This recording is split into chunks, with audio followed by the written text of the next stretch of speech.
Hello student, आज का topic है अपने पास क्लास 10th अरिथमेटिक प्रोग्रेशन यानी कि समांतर श्रेणी का। तो हमारे पास क्वेश्चन है, किसी एपी के चौथे व आठवें पदों का योग 24 है तथा छठे तथा 10वें पद का योग हमारे पास 44 है। तो इस एपी के प्रथम 3 पद याद कीजिए। यानी कोई एपी है, उसकी 4th और 8th टर्म का सम 24 है और 6th और 10th टर्म का सम 44 है। तो हमें क्या करना है, फर्स्ट 3 टर्म निकाल कर बतानी है। तो फुल एक्सप्लेनेशन वीडियो है ये, तो वीडियो को लास्ट तक जरूर देखें। तो यहाँ पर हमारे पास प्रथम 3 पद पूछे। तो किसी एपी के पद, पहला पद होता है हमारे पास ए, दूसरा पद होता है ए प्लस डी, तीसरा पद होता है हमारे पास ए प्लस 3D, चौथा पद होता है हमारे पास ए प्लस 4D।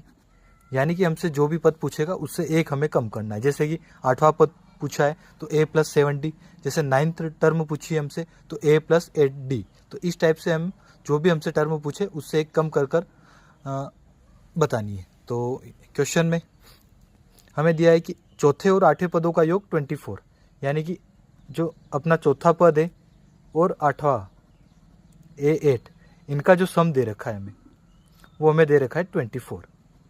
यानी 4th टर्म और 8th टर्म का सम है हमारे पास 24, यानी कि चौथा पद और 8वें पद, इन दोनों का योग हमें दे रखा है 24।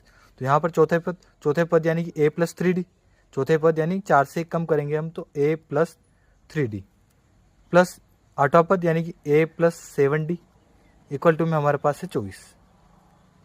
ए और ए 2A प्लस 3 और 7 अगर हम दोनों को ऐड करेंगे तो हमारे पास आएगा 10D इक्वल टू 24। यहाँ से इन दोनों में से हमने 2 को कॉमन लिया है। या तो हम पूरी इक्वेशन में 2 का डिवाइड कर सकते हैं, या फिर इन दोनों में से 2 को कॉमन ले लो तो हमारे पास a प्लस 5D बचेगा और इधर है हमारे पास 24।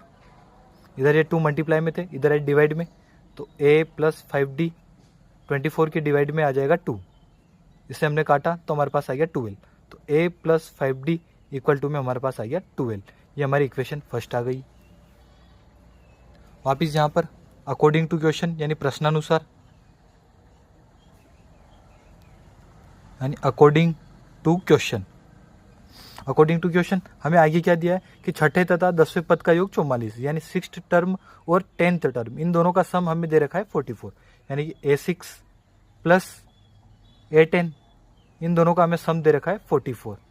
इसे भी सेम उसी टाइप से 6th टर्म की का है, यानी छठे पद की का है तो एक कम कर लो तो A plus 5D plus A10 की का है तो A plus 9D equal to 44।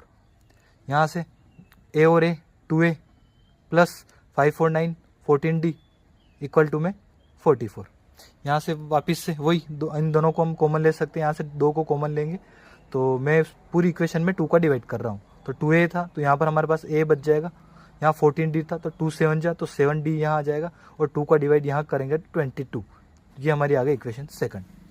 या फिर हम यहाँ से अलग से इन दोनों में से 2 को कॉमन लेंगे और उससे वापस इधर भेजकर यहाँ से इक्वेशन बना सकते हैं।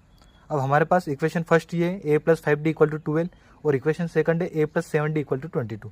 तो समीकरण 1 व 2 से by equation first and second, तो समीकरण 1 है हमारे पास a plus 5D equal to में 12। इसी टाइप से समीकरण सेकंड है a plus 7D equal to में हमारे पास है 22। यहाँ पर आगे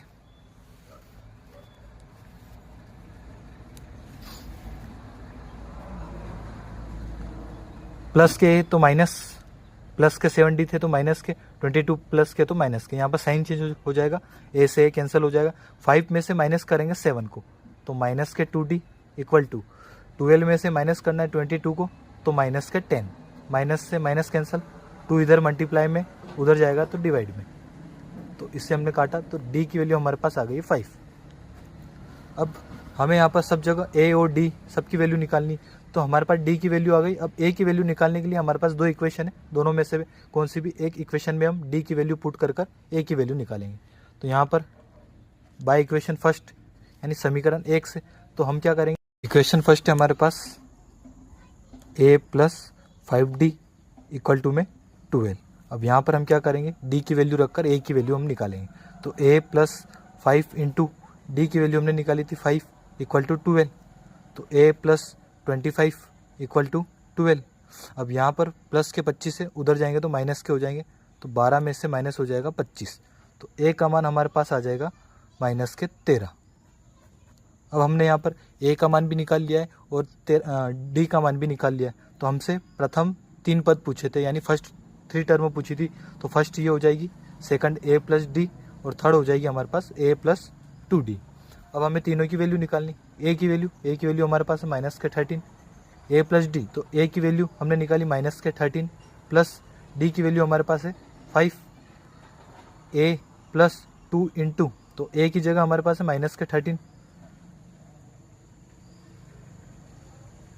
ए की वैल्यू हमारे पास माइनस के 13 प्लस 2 इंटू डी की वैल्यू हमने निकाली 5, तो माइनस के 13 और माइनस प्लस माइनस होगा तो माइनस के 8, इधर माइनस के 13 प्लस के 2 5 10, तो माइनस 13 कोमा माइनस के 8, माइनस प्लस माइनस होगा तो माइनस के 3।